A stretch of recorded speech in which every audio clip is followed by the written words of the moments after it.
What's up, everyone? Welcome to episode 4 of the CashPod. 4. Big 4-0. We've got all... Not 4-0, that would be 40.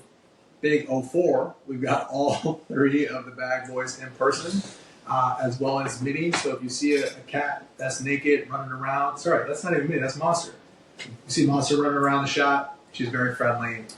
That's my cat. She's the real star of the show. The other one usually just sleeps all day. But today, tell you a little bit more about our experiences, like starting to become founders and starting our own businesses. So I'm going to start with Ignacio. Tell us a little bit more about the first company you ever started. Yep. I'm not going to call it a company because it's never incorporated, because that would, I think, increase the illegality of it, just for the Ecuadorian authorities that are definitely fans of the podcast. 20 years ago now, 19 years ago. Wow.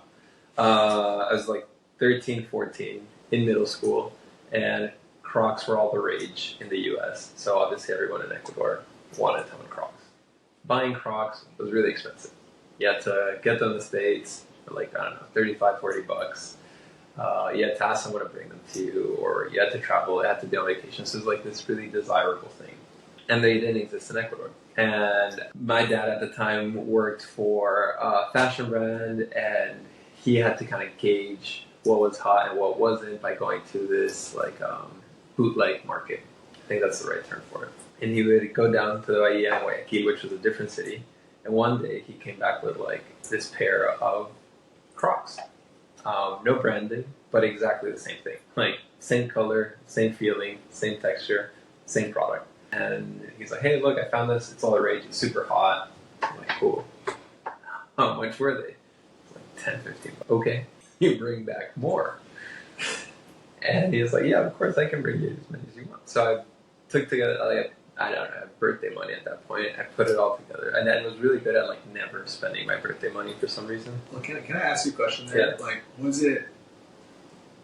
was the money the motivation initially? It was just like, hey, there's an opportunity here for me to make some money. Oh, yeah. That works, like, let me make some cash. That time, 100%, because although I am a Crocs fan now, I thought they were just, like, horrible.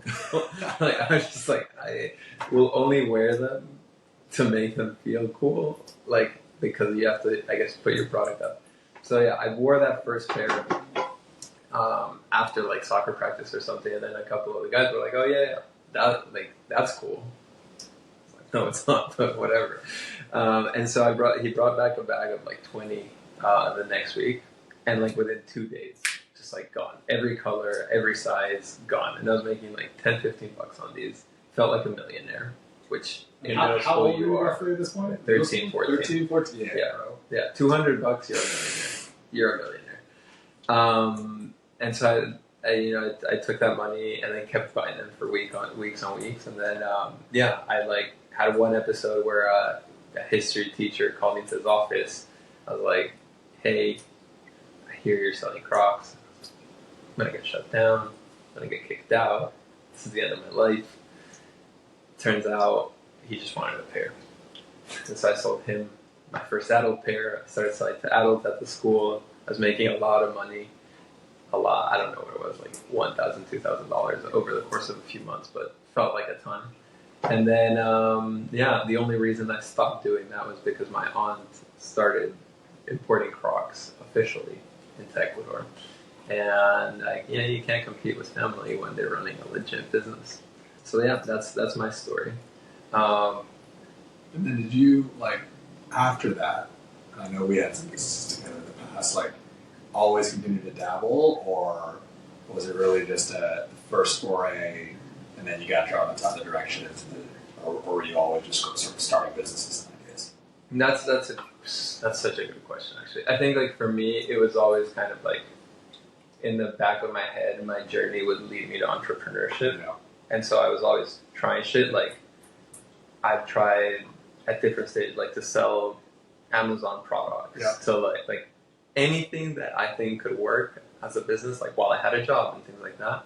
But it was always going to be like, until I feel like I know enough to start my own real business, I tried a bunch of things, but always as side hustles, never as the primary thing. And I think that came out of like I know we talked about this a lot. All of our parents are entrepreneurs.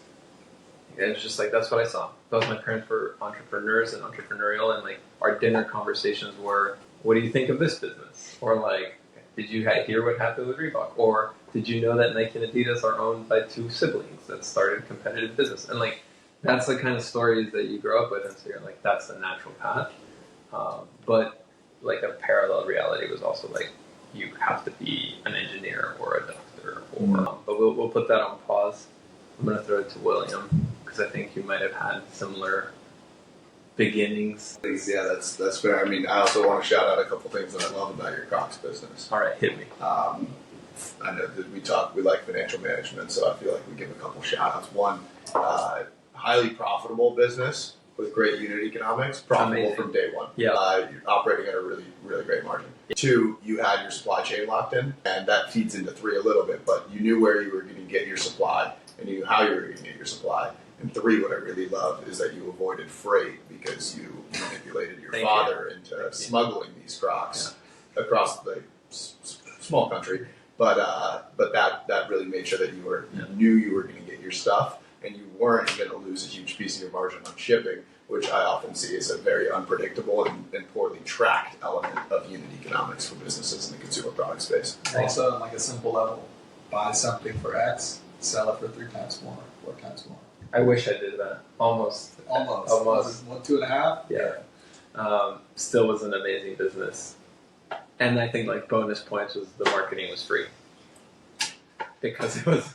Well, you were the marketing, and Exactly. I think that also gets to like building the importance of building a personal brand, which is advice I give all the time that I don't take. But like you were the marketing, and that makes it easier. Yeah. Also, like a funny little side note on that lesson is just like your friends will do amazing marketing for you if your product is good. Right? Like the first three people to buy my shoes were my 3 best friends on the soccer team. And your friends translate to your early adopters, Yeah, customers exactly. you really love. No, but I mean like literally your friends. Sell your friends your shit. Right? Like if it's not good enough for your friends, work on your product or your service. Yeah. If not, I think it's a really nice measure of like whether it's ready for the market. Are my friends going to be psyched about it? Yeah, cool. They were more psyched than I was because I didn't like them. Now I love them, but I didn't like them at the time. Beautiful breakdown. Thank you for sharing that with us. Similar. We talk about all our fathers. Well, I mean, all our parents being entrepreneurs. Grew up the son of entrepreneurs, and I didn't really know what that meant until sort of now in hindsight. I'm like, oh, that's what was going on. But had entrepreneurial instincts, and I think the first business that was a real business was I had a buddy named Andrew, and he had a dream. And he said, this is what he told me. Now, I don't know how much of this is legitimate in hindsight. Andrew told me he had a dream, and in the dream, there was a pelican flying across the sky, a pelican with his big old beak, and it had a bikini top hanging from its mouth. And he said this whisper came into his ear, and it said, Pelican Breeze, which, I don't know, Pelican Breeze. It sounds like the Pelican Brief, which is a George Washington movie, and people got confused about that, so naming matters. But Pelican Breeze became a clothing brand that we decided to start. It was a group of 6 of us, so 6 founders. It's a lot of cooks in the kitchen, and we were going to start a huge brand. Starting from this dream, a couple insights that we built right away was that when you think about the amount of universities, social organizations, there's a ton of potential for customization of apparel as a way to upsell and create better margins. So the vision was you have the pelican, you have the bikini top, and you can customize the design of that bikini top to match whatever it is. So the college bookstore strategy was really what was on our mind. A bunch of high school kids were like, cool, we put the Brown University shield logo on this bikini, and then we'll sell it in the college bookstore, and people will buy it because it has an affinity and it's a cool product. And I actually think that in hindsight, that was a pretty good idea. Now, my father told me it's not going to work. And that's how my early entrepreneurial experience was like a series of, hey, I think this is a good idea, and hearing it's not going to work from my dad. And why did he think it wasn't going to work? Apparel is a tough manufacturing process and supply chain management process for a bunch of 16-year-olds. For anyone. When you're starting a business, it makes sense to figure out what already exists in the market and use that as a tool to limit how much innovation you have to do in the early days. Yeah. If you don't have budget, which we did not, for significant research and development, like copy something that exists in the market and make a slight adjustment to it. So what we should have done was go to like a J. Crew and buy a t-shirt and measure the t-shirt dimensions and then use that as our t-shirt dimensions. Or found the factory that produces J. Crew's t-shirts and buy our t-shirts from them. Yeah. Even simpler. So imitate first, then innovate. Imitate, then innovate. What Andrew did was he decided that as a 16-year-old with no fashion experience, guy couldn't build a tech pack, which is a necessary part of this process. He was going to decide what the dimension should be himself. So he came up with the ideal t-shirt specs. For an initial run with just standard, like we had a few designs, a polka dot, a stripe, whatever it was. We weren't doing custom yet. We just wanted to get the brand out there. And the product arrived, and we went to a local clothing store and did a pop-up sale there. And it was the best-selling pop-up they've ever had. But I knew, and a few of us knew in the back of our head, that we were in big trouble because the first box we opened, the sizing was a disaster. So these shirts had collars that were basically collarbone to collarbone, and the sleeves were incredibly short. Actually, probably be in style now in New York City, but back then it wasn't. You're just ahead of your time. And so we knew that people would buy these products, be excited about them, put them on, and it wouldn't work, and then they'd be like, and never shop with us again. What we ended up with was $0 in the bank, no saleable inventory. My friend Harry asked his dad at his wedding a few months ago if he still has it in the garage, and yes, there's a bunch of unsaleable Pelican briefs. Well, now they're sellable. Inventory. Now they might be. They're vintage. Might be sellable. And but there is one thing I think is worth kind of just tracking back and touching on a little bit deeper. You coming up with an idea and your dad saying, "That's not going to work." I guess just walk us through how that feels like, and then how you decide whether you go ahead with something or you don't, because I'm sure it's probably taken both paths. Yeah. It probably sounds harsh.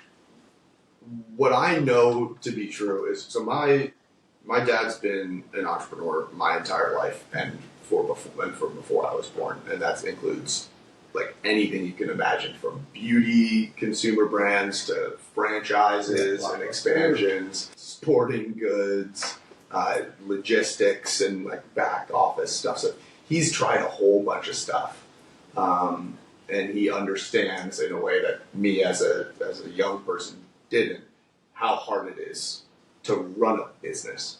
Because you're not just cool, I have a great product and I'm going to sell and market it and make money. It's I have to manage my finances. I probably have to hire people, and then I have to manage those people, build an HR apparatus, everything that goes into it. But then at the end of the day, if you don't have a business that generates money, you're going to run out of money. Yep.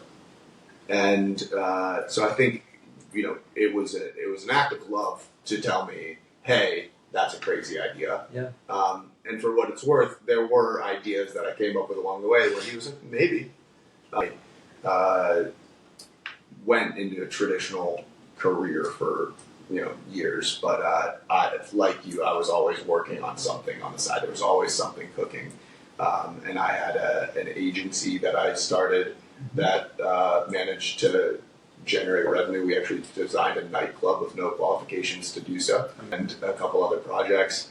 I helped launch a beverage brand, which is surprising for those who have heard me talk about how crazy it is to start a beverage brand. And then I was building internal capabilities at a major media holding company, building agencies there. And throughout it all, it was just a matter of making sure that there wasn't an opportunity for me to get out over my skis. Yeah, so to speak. Yeah, that's a really how do I stay grounded? And then the key was, and I really don't remember what the context was, but I had like 10 terrible ideas in a row. And he gets these calls from me, and I'm talking about this thing that I'm going to do.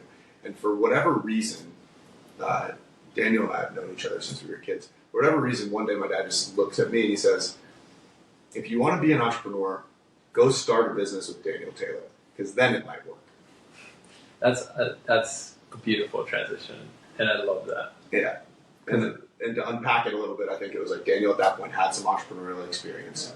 It was a testament to the fact that complementary skill sets make something easier, and that it's a lot easier to do it when you're not alone. Yeah. Big facts. I think to just give your dad a lot of credit and a big shout out, I think it's harder to give someone honest feedback when they're really excited about starting a business. Yeah. They just kind of pumping the brakes a little bit because it's obviously at your best interest. And I think when it's a maybe, it's so much more valuable because you got those, 10 no's. I was like, no, this doesn't work. But, oh, maybe that will. And you're like, okay, there's something here. It's like a really nice litmus test for the quality of that first spark. And just to add to that, I think there's an element of, like, we all sit in seats where our parents, to some degree, understood the founder journey and being entrepreneurs and what that is. And so I think the fact that your dad you were able to leverage him and his failures in the past for him being able to guide you in the future is incredible. I also think that the thing that, like, a lot of entrepreneurs face that don't potentially come from a background or family who are entrepreneurs is like, you got to go home and tell your parents you're going to quit your well-paying job to go start this thing. And the reality is they probably aren't going to get it, right? Or even you might have a partner who's like, well, you're going to start this, right? And so, one of the hardest things about being a founder in the early days, I think, is like the reality that, like, people won't necessarily understand your journey as their own, or especially they don't have exposure to it. Because especially at the beginning, right, you might have a thesis or an idea, that thing's going to change a million times. That's normal. But having enough confidence to be able to get out on your own, right, and say, hey, I'm going to go do this thing, I've done my research, I've validated some of it. And in some cases, like, parents might say, hey, that's crazy, don't do this. And so it's something that, and then as you're continuing to build, there's always going to be that, like, potential, oh, wait, should I have not left my well-paying job? Or should I have stayed in Quito and started a business with my dad? Or should I have, like, for me, gone down and got an actual job after my first business? Not run around kicking a ball. Yeah, or not play soccer for the rest of my life. So, like, I think those are things that like people end up facing that, like, it requires generally a ton of courage to be able to go out and pursue. And then from there, I think there's always this underpinning element of, like, in order to be a founder and get through all the shit, like, you need this, like, strong pulse of blind confidence, where you're just so confident in your abilities, the opportunity, your idea that, like, you're like, hey, I have to run through this wall in order to make it happen, because there are, and combining all the hardships, a bunch of hardships in one, like, and there are more bad days than good when it comes to being a founder, and, like, therefore, in order for you to continue to survive, like, you have to be able to, like, have the confidence in your abilities to go pursue it, even if people are telling you you're crazy. Yeah, I love that. And I think actually the three things you broke down is confidence in yourself, the opportunity or problem, and then the idea. To me, it's almost like if you have enough in one, it's fine. Like, even if you don't think you're good enough yet, if the opportunity is big enough, that's the conviction. Like, build your conviction on one. Okay, this is the last thing I want to add there is that if you have all three of those things and everyone you're talking to is telling you it's an amazing idea, then you need to go talk to more people. Like, if you're not getting hard feedback, if you're not getting pushback, then there's something wrong. No business starts as the perfect idea that's absolutely going to work. And I think that like, getting hard feedback is the key to actually owning it. We know as founders who have pivoted a business several times on the way to the idea that we're so confident it's the right idea, and it takes feedback to get that. I love that. We've kind of bounced around a little, but for sure. Let's start. You started like 24 businesses. I don't know the exact number. We will do the research you put in the show notes. But Yeah, let's start with the first one, and then maybe kind of a tag along question for you, DT's like, what's the drive to be a serial entrepreneur? Because a lot of people just like do it once, and I'm okay. That was terrible. I'm okay. That was tough. Okay, so my first business I ever started was in high school. In town, there was one like teen club where people would throw parties and try to raise money for different charities, which was just an excuse for also everyone to just go party. Yeah. And there was one DJ in our town, a good friend of William and I's, and I started to sort of fall in love with DJing and music, and this was like early in like the Avicii days. I thought plot twist you started to fall in love with the DJ. Didn't fall in love with the DJ. I guess I did fall in love with the DJ. He's great. I could have fallen in love with him very easily. Great guy. Yeah. But I realized though that he was the only DJ in town, and as I got to know him, he started renting out his speakers and his equipment. And so I said, well, there's only one person, and there are usually multiple parties a weekend, and so there must be some demand here. So one Christmas, birthday, and my birthday is right near Christmas, so I was like, combine the two together, asked my parents, hey, will you help me get, a few $100 worth of speakers? And I came at it from the lens of, because I love DJing, but in reality, in the back of my mind, to the point of liking money, and I've always had a real focus, and I wouldn't say obsession. I would probably say obsession. I used to steal quarters from everywhere I went. It was a bit of a problem. Those days are behind. Those days we no longer take quarters. So I got the speakers, and then I started renting out speakers. And it wasn't competitive to my friend Matthias. He was completely fine with it. But I would rent out the speakers for anywhere between $600 to $1,000 a night. And then I brought those speakers to college, and I kept renting them out. And I ended up leaving high school with $40,000 in my bank account. It's better than the Crocs business. Better than the Crocs business. Just buy one thing once, rent it out. And I still have those speakers. They've lasted a very, very long time. Shout out JBL. Y'all make great speakers. And so yeah, that was my first real, I would say, business. Have something that people want, rent it out, make money from it, and take care of your inventory. Keep it, make sure you fix it when necessary. And then between then and today, I've tried to start a bunch of different businesses, many of which failed. And then I've actually started, I would probably say, 4 businesses total. Sold one, pivoted one completely, built one, raised some money, ran out of money, fired 60 people in one day, and then started that. To your question of the serial nature of being a founder, I think it's really all I've known professionally outside of playing some soccer after school. And I think there's a lot of things that I realize that I love about the action of being an entrepreneur that has kept me down this same path, even with all of the ups and downs. One, I realized that the output of all my work was in turn, returning to myself and my founders, my co-founders, and my team and my investors in a way that was really motivating.